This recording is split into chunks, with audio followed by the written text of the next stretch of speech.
Hi friends, कैसे हो आप सब। तो देखो, आज हम आपको टीजीटी और पीजीटी के बारे में बताने वाले हैं और पीआरटी के बारे में। और इसका हम पूरा डिटेल से बताएंगे और इसमें क्या क्या परिवर्तन हुआ है वो सारी बातें बताएंगे कि कुछ नया बदलाव हुआ है या नहीं हुआ है। बिल्कुल एक एक चीज़ खोल खोल के बताएंगे। तो प्लीज़ आप चैनल पर नए हो तो एक बार चैनल को ज़रूर सब्सक्राइब कर लो, क्योंकि यहाँ पर मैं 10 अक्टूबर से रेगुलर करंट और ज्योग्राफी चालू कर रहा हूँ। ज्योग्राफी की हमारी रेगुलर क्लास चलेंगी, जिनका सब्जेक्ट ज्योग्राफी है उनके लिए। इसके अलावा जो फर्स्ट पेपर होगा आप सभी का कॉमन पेपर होगा, उसके लिए मैं यहाँ पर करंट और वो पेपर के रेगुलर 20 से 30 क्वेश्चन सोल्व करवाऊँगा, जिससे आपका अच्छा स्कोर हो जाए। ठीक है, तो डायरेक्टली बोल सकते हैं हम पीजीटी और टीजीटी की यहाँ पर और पीआरटी के लिए यहाँ पर हम क्लास चलाएंगे इसी चैनल के ऊपर। यहाँ पर आपको सारा का सारा प्रोसेस प्रोवाइड करवाया जाएगा। इंटरव्यू तक के बारे में आपको बताया जाएगा कि इंटरव्यू में किस तरीके से क्या करना है आपको। ठीक है जी। तो यहाँ पर आप सभी ने पढ़ लिया होगा, ये तो आप बहुत सारी जगह से ले लेते हो इन्फॉर्मेशन की। टोटल 137 आर्मी के स्कूल हैं और 8000 टीजीटी पीजीटी और पीआरटी की वैकेंसियाँ हैं। देखो, हम मेन बात करते हैं, फिर सिलेबस पर चलेंगे। ठीक है, तो यहाँ पर आपका सबसे पहले स्क्रीनिंग टेस्ट होगा। ठीक है, स्क्रीनिंग टेस्ट होगा आपका। और जैसे आप स्क्रीनिंग टेस्ट पास करते हो, जो आपका एग्ज़ाम कब होगा, 21-22 नवंबर 2020 को होगा।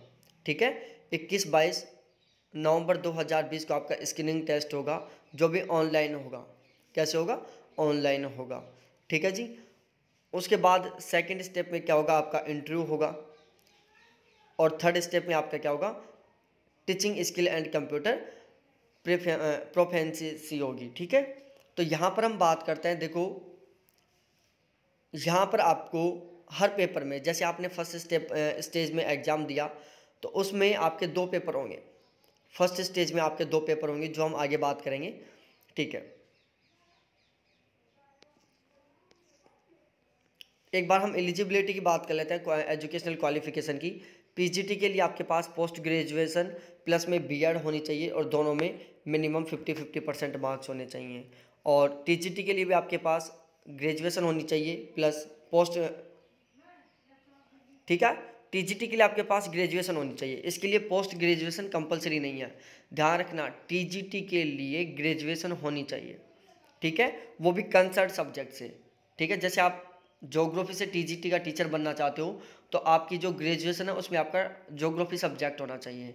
आप इंग्लिश लिटरेचर का टीजीटी टीचर बनना चाहते हो, तो आपका जो ग्रेजुएशन है उसमें आपके पास इंग्लिश लिटरेचर होना चाहिए और आपके मिनिमम 50% मार्क्स होने चाहिए।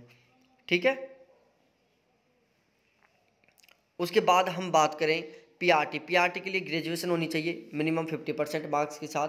बीएड होना चाहिए या फिर भी कोई 2 ईयर का डिप्लोमा होना चाहिए, वो भी 50% के साथ। ठीक है जी। अब हम बात करते हैं,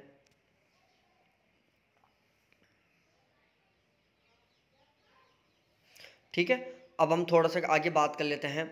यहाँ पर जो एज की बात की गई है, वो एज अलग अलग तरीके से है। फ्रेश कैंडिडेट के लिए लेस देन 5 ईयर एक्सपीरियंस, जिनको 5 साल से कम एक्सपीरियंस है, उनके लिए यहाँ पर एज लिमिट है, जो कितनी है, 40 बिलो 40 ईयर्स, 40 साल से कम होनी चाहिए। और एक्सपीरियंस कैंडिडेट जिनके पास 5 साल से 10 साल के बीच का एक्सपीरियंस है, उनकी एज 57 साल से कम होनी चाहिए। ठीक है, और इसके अलावा यहाँ पर सी टैट और टैट बिल्कुल भी कंपलसरी नहीं है। ऐसे कंपलसरी नहीं है कि आपके पास सी टैट टैट होना चाहिए। विदाउट सी टैट और टैट के भी आप ये एग्ज़ाम फॉर्म अप्लाई कर सकते हो। ठीक है, अब यहाँ पर हम बात करते हैं पेपर। तो देखो, सबसे पहले हम बात करते हैं टीजीटी और पीजीटी का पेपर। ठीक है, तो देखो, टीजीटी पीजीटी और पीआरटी तीनों का जो पहला वाला पेपर वो बिल्कुल सेम होगा।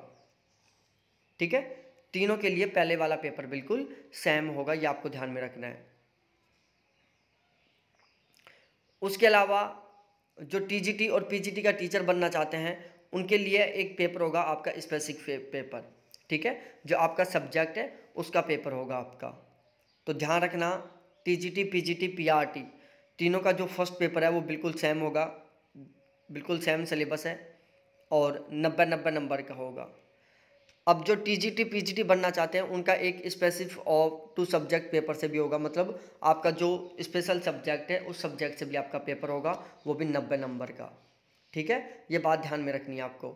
और जो टीजीटी पीजीटी का एग्ज़ाम देंगे उनका दोनों पेपरों का टाइम है 180 मिनट, और जो पीआरटी का पेपर देंगे केवल फर्स्ट पेपर देंगे उनका टाइम है ओनली 90 मिनट। ठीक है, आगे हम बात करते हैं। जो नेगेटिव मार्किंग है यहाँ पर 1/4 नेगेटिव मार्किंग है। और ध्यान दें यहाँ पर सबसे main, to qualify the candidate must score minimum 50% marks in each part. ठीक है, आपका मिनिमम प्रत्येक पार्ट में 50% का स्कोर होना चाहिए। सपोज दैट आपका फर्स्ट पेपर में 50% का स्कोर हो गया और आपका सेकंड पेपर में 50% का स्कोर नहीं हुआ, जो आपका सब्जेक्ट का पेपर है और उसमें आपका 50% का स्कोर नहीं हुआ, तो आप पीआरटी के लिए एलिजिबल हैं। ठीक है, यदि आपका दोनों पेपरों में, आपका सब्जेक्ट के पेपर में भी, आपके फर्स्ट पेपर में भी 50% का स्कोर हो गया, 50% से अधिक का स्कोर हो गया, तो आप पीजीटी और टीजीटी दोनों के लिए एलिजिबल हैं। और यदि आपका फर्स्ट पेपर में 50% से कम स्कोर हो रहा है तो आप किसी के लिए भी एलिजिबल नहीं है, ये ध्यान में रखना। ठीक है जी। और रजिस्ट्रेशन फीस 500 रुपये। अब देखो हम डायरेक्टली बात करते हैं, ये 20 अक्टूबर तक आपके फॉर्म अप्लाई होंगे और 21-22 नवंबर को आपका एग्ज़ाम होगा। अब हम भाई बात करते हैं डायरेक्ट सब इसके, तो अब हम डायरेक्ट बात करते हैं इसके सिलेबस की। तो देखो हम आपको ज्योग्राफी का सिलेबस भी बताएंगे, इसका ज्योग्राफी का सिलेबस क्या है। और ध्यान दें, इस चैनल को सब्सक्राइब कर लो, क्योंकि यहाँ पर मैं 10 अक्टूबर से फर्स्ट पेपर की और ज्योग्राफी की दोनों की क्लास स्टार्ट करने जा रहा हूँ, टीजीटी और पीजीटी और पीआरटी के लिए। ठीक है, वहाँ पर हम इम्पोर्टेंट क्वेश्चन सॉल्व करवाएंगे जो आपका 100% आपको सिलेक्शन दिलाएंगे। ठीक है, तो सबसे पहले हम तीनों पेपरों की बात करते हैं। ये रहा तीनों पेपरों का सिलेबस। ठीक है, सबसे पहले हम तीनों पेपरों की बात करते हैं। ठीक है, टीजीटी पीजीटी और पीआरटी का जो पहला पेपर होगा उसमें एजुकेशनल कॉन्सेप्ट एंड मेथडोलॉजी में क्या क्या आएगा, नेचर ऑफ द चाइल्ड आएगा, नॉलेज ऑफ द सब्जेक्ट आएगा, the effects of the teachers and her his teaching आएगा, जनरल प्रिंसिपल ऑफ टीचिंग आएगा, टीचिंग फार्मूलेज आएंगे, और क्वालिटीज़ ऑफ ए टीचर आएगा, टीचिंग मेथडोलॉजी का आएगा, और methods of present the subject to student आएगा, और टीचिंग मेथड्स आएंगे। तो एक तरीके से हम बात करें तो यदि किसी ने नेट का पेपर दिया हो, नेट जेआरएफ का या सेट का पेपर दिया हो, तो वहाँ से टीचिंग एप्टीट्यूड का कुछ सिलेबस है जो यहाँ से मिलता जुलता है। ठीक है, उसके बाद बात की जाए इंग्लिश कॉन्फ्रेंसन सिलेबस की। ठीक है, नेट जेआरएफ में एक हिंदी में कॉन्फ्रेंसन आता है, यहाँ पर इंग्लिश में कॉन्फ्रेंसन आता है। ठीक है, तो वहाँ पर क्या होगा तीनों पेपरों के लिए, fill in the blank with the article, convention, proficiency in the language, verbs, sentence, rearrangement, preposition, adverb, subject verb, agreement, arrow correction, recognition, tense। और इसके अलावा ये सारा का सारा दिख रहा है आपको, वोकैबुलरी ग्रामर भी आएगा, सिनोनिम्स एंटोनिम्स भी आएंगे, वोकैबुलरी भी आएगा। तो ये सारा का सारा यहाँ पर इंग्लिश का सिलेबस है। उसके अलावा मेंटल एबिलिटी सिलेबस की बात की जाए तीनों के लिए, तो अल्फ़ाबेट टेस्ट आएगा, सेटिंग अरेंजमेंट आएगा, मैथमेटिकल ऑपरेशन आएगा, अर्थमेटिक रीजनिंग आएगी, लॉजिकल वेन डायग्राम आएगा, इंटरेस्टिंग मिसिंग करेक्टर आएगा, यहाँ पर इंसर्टिंग मिसिंग करेक्टर आएगा, number ranking and time sequence test आएगा, सीरीज आएगी, कोडिंग डिकोडिंग आएगा, ब्लड रिलेशन आएगा, डायरेक्शन सेंस टेस्ट होगा, एलिजिबिलिटी टेस्ट होगा, एनालॉगी होगा, और क्लासिफिकेशन होगा। तो ये है कुछ मेंटल एबिलिटी के कुछ टॉपिक हैं जो इसमें आएंगे। उसके बाद बात की जाए जनरल अवेयरनेस, जिसको हम जीके बोलते हैं, तो टीजीटी पीजीटी पीआरटी तीनों के लिए हम बात करें, हिस्ट्री आएगी, general polity include Indian constitution, और scientific research ETC, sports, culture, geography, economic, science. तो ये कुछ टॉपिक हैं जो आपके जनरल अवेयरनेस में आएंगे। ध्यान रखना करंट भी आएगा इसमें। तो ये तो था फर्स्ट पेपर का। आपका जो सेकंड पेपर है उसका सिलेबस आपके सब्जेक्ट के अकॉर्डिंग होगा। तो मैं यहाँ पर ज्योग्राफी पढ़ा रहा हूँ आपको पीजीटी और टीजीटी के लिए, तो मैं ज्योग्राफी का सिलेबस बता देता हूँ। देखो जो टीजीटी पीजीटी का जो सिलेबस है वो नेट जेआरएफ के सिलेबस की तुलना में बहुत कम है। यहाँ पर कुछ टॉपिक है जो फिक्स हैं, हमें केवल वही ही पढ़ने हैं। तो यहाँ पर आप देखते जाओ, मैं यहाँ पर आपको कंपेयर भी कराऊंगा कि कौन कौन से टॉपिक हैं जो नेट जेआरएफ से रिलेटेड है। वैसे सारा का सारा नेट जेआरएफ का सिलेबस है, ये सारे टॉपिक नेट जेआरएफ में इंक्लूड है। और ध्यान दें, ये सिलेबस उत्तर प्रदेश का जो पीजीटी टीजीटी का सिलेबस है वो है। माना जाता है कि जो टीजीटी पीजीटी का सिलेबस है तो मोस्टली सेम होता है, थोड़ा बहुत बदलाव होता है। तो जैसे ही AWES के द्वारा टीजीटी पीजीटी का सिलेबस डाला जाएगा सब्जेक्ट वाइज, तो मैं आपको तुरंत बता दूंगा। अभी तक उन्होंने कोई भी सिलेबस नहीं डाला है, लेकिन मोस्टली सिलेबस सेम होता है।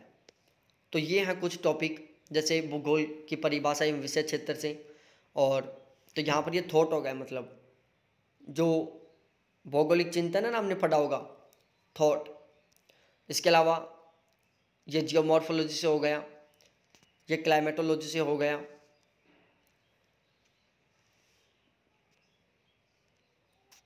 और ये ह्यूमन ज्योग्राफी से हो गया, ये ह्यूमन ज्योग्राफी से हो गया, इकोलॉजी से हो गया, इकोसिस्टम वाले पार्ट से, वेजिटेशन वाला पार्ट है सारा का सारा, देखो ठीक है। ये ओशिनोग्राफी से हो गया, ज्वार भाटा, प्रवाल भित्तियाँ, महासागरीय निक्षेप। ये ह्यूमन ज्योग्राफी से इको ज्योग्राफी आ गया, ये रीजनल प्लानिंग हो गया, और ये इंडियन ज्योग्राफी हो गया। तो मोस्टली सिलेबस सेम है।